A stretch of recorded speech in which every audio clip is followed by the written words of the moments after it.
When everything seemed to be going against you, remember that the airplane takes off against the wind, not with it. It is well enough that people of the nation do not understand our banking and monetary system, for if they did, I believe there would be a revolution before tomorrow morning. If money is your hope for independence, you will never have it. The only real security that a man can have in this world is a reserve of knowledge, experience, and ability.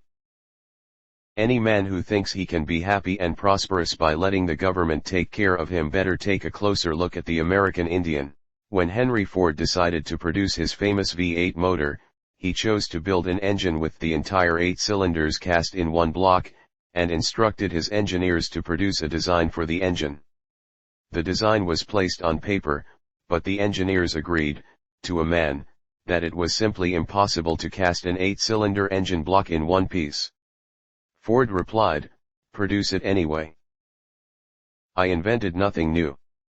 I simply assembled the discoveries of other men behind whom were centuries of work. Had I worked 50 or 10 or even 5 years before, I would have failed. So it is with every new thing. Progress happens when all the factors that make for it are ready, and then it is inevitable. To teach that a comparatively few men are responsible for the greatest forward steps of mankind is the worst sort of nonsense. I will build a car for the great multitude. It will be large enough for the family, but small enough for the individual to run and care for. It will be constructed of the best materials, by the best men to be hired, after the simplest designs that modern engineering can devise. But it will be so low in price that no man making a good salary will be unable to own one. Where people work longest and with least leisure, they buy the fewest goods. No towns were so poor as those of England where the people, from children up, worked 15 and 16 hours a day. They were poor because these overworked people soon wore out. They became less and less valuable as workers. Therefore, they earned less and less and could buy less and less. Being greedy for money is the surest way not to get it, but when one serves for the sake of service for the satisfaction of doing that which one believes to be right, then money abundantly takes care of itself. That is the way with wise people. They are so wise and practical that they always know to a dot just why something cannot be done. They always know the limitations. That is why I never employ an expert in full bloom.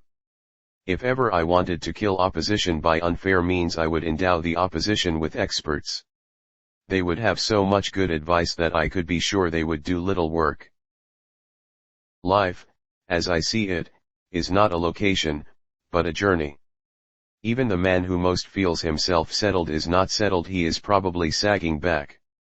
Everything is in flux, and was meant to be. Life flows.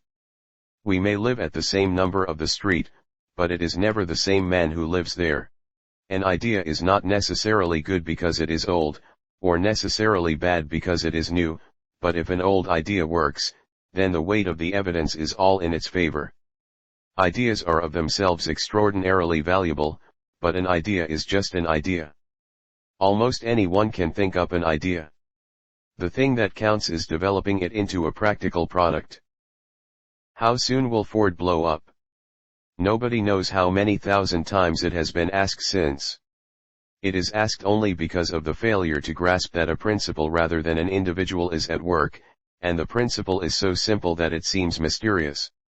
Don't cheapen the product, don't cheapen the wage, don't overcharge the public. Put brains into the method, and more brains, and still more brains do things better than ever before, and by this means all parties to business are served and benefited.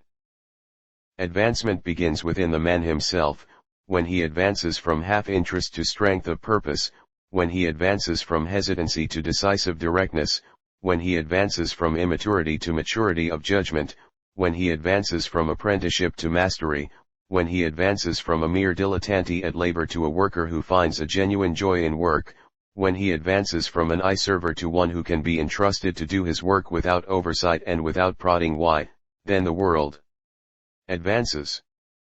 More men are beaten than fail. It is not wisdom they need, or money, or brilliance, or pull, but just plain gristle and bone. This rude, simple, primitive power which we call stick-to-itiveness is the uncrowned king of the world of endeavor. People are utterly wrong in their slant upon things. They see the successes that men have made and somehow they appear to be easy. But that is a world away from the facts. It is failure that is easy. Success is always hard.